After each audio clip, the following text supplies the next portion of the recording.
میں ایک پچھلے سال اپنے گھر والوں کے ساتھ کہیں تفریح پہ نکلا ہوا، تو کہیں ہم کالام یہ ناران کا خان ہے، بڑے خوبصورت علاقے، یہاں میں ہوٹل میں بیٹھا ہوا کوئی چائے وائے پی رہا ہوں گا، تو یونیورسٹی کے لڑکوں کا اور لڑکیوں کا پورا ایک گروپ آیا، پنجاب سے کوئی یونیورسٹی سے نا لڑکے لڑکیاں، وہ کہیں گھومنے پھرنے نکلے ہوں گے.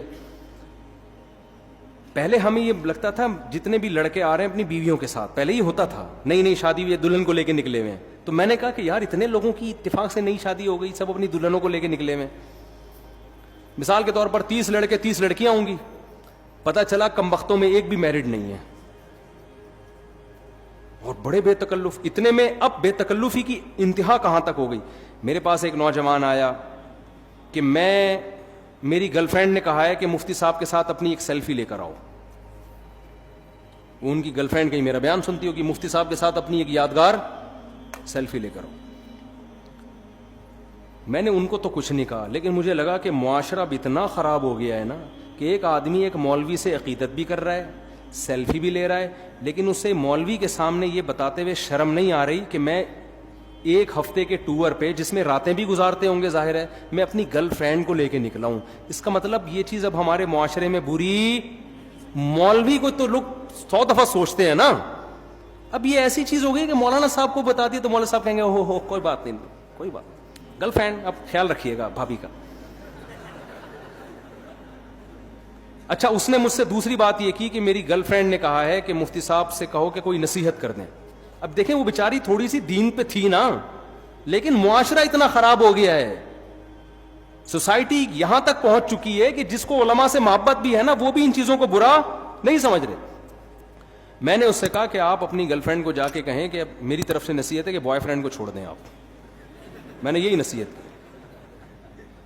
میں نے کہا فی الحال اس سے بڑا جرم آپ نہیں کر رہی کہ ایک نامحرم آدمی کے ساتھ آپ ٹریولنگ کر رہی ہو.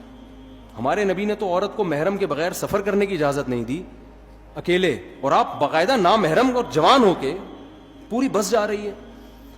خوب سمجھ لو، غیر مسلم پہ دنیا میں عذاب نہیں آتے. مسلمانوں میں جب کوئی گناہ پھیلتا ہے نا تو اللہ اس کی دنیا میں سزا دیتا ہے. جو ہمارے اوپر جو اتنے عذابات کیے، کافروں کو کچھ نہیں ہوتا، کافروں کو تھوڑا، ان کے لیے تو آخرت ہے. مسلمان کو دنیا میں سزا ملتی ہے. تو خدا را ایک فیصلہ کرو، یا تو بے شرم بن جاؤ یا با حیا بن جاؤ. اور اللہ آپ کے جذبات کچلتا نہیں ہے. اللہ کہہ رہے گندا راستہ ہے اور ایک پاکیزہ راستہ ہے.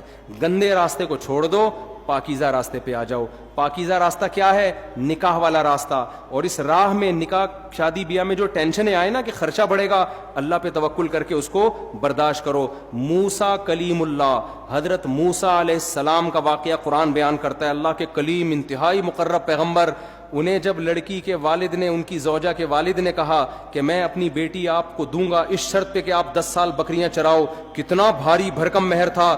حضرت موسیٰ نے شادی کو ترجیح دی اور 10 سال بکریاں چرانے کے عمل کو قبول کر لیا، کیونکہ وہ نکاح کی اہمیت جانتے تھے. پیغمبروں نے نکاح کرنے کے لیے بڑی پریشانیاں اٹھائی ہیں، اور آج رشتہ مل رہا ہوتا ہے، لڑکا نکاح کرنے کے لیے تیار نہیں ہوتا کہ میں پہلے اپنے پاؤں پہ کھڑا ہو جاؤں، میں اسٹیبل ہو جاؤں. دیکھو خوب سمجھ لو، نکاح ہماری باڈی کی ریکوائرمنٹ ہے، یہ صرف سوسائٹی کی ریکوائرمنٹ نہیں ہے. اگر آپ کو شدید بھوک لگ رہی ہے، آپ یہ کہہ کے کھانے سے اوائڈ کرو گے کہ پہلے میں ذرا اسٹیبل ہو جاؤں پھر میں پراٹھے کھاؤں گا. آپ کہو گے یار جب تک میں کھاؤں گا نہیں میں اسٹیبل ہو نہیں سکتا، کیونکہ بار بار بھوک مجھے تڑپائے گی، ترسائے گی، مجھے کام نہیں کرنے دے گی. اسی طرح اللہ نے مرد اور عورت کے دل میں شہوانی جذبات رکھے ہیں، ان دونوں کا ملاپ یہ ان کی باڈی کی نیڈ ہے، ان کی فزیکل ریکوائرمنٹ ہے.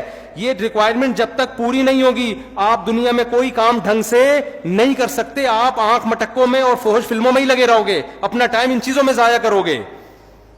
تو نکاح اسٹیبل ہونے کے لیے ہوتا ہے، اسٹیبل ہونے کے بعد نہیں ہوتا. سمجھ میں آ رہی ہے کہ نہیں آ رہی ہے؟ آ رہی ہے تو عمل کر لو، نہیں آ رہی ہے تو جیسے چل رہے ہو چلتے رہو، گزارو، زندگی گزر جائے گی، مر جاؤ گے بغیر کسی پلاننگ کے. سمجھ رہے ہو؟ پھر جب قبر میں اللہ پوچھے گا نا مر ربو کا، کچھ تو کہیں گے میں فری تھنکر ہوں، اور کچھ جواب دے دیں گے ہاں جی اللہ کو مانتے ہیں. تو پھر اللہ کہے گا تو اللہ نے تو یہ کہا تھا، یہ کیوں نہیں کیا؟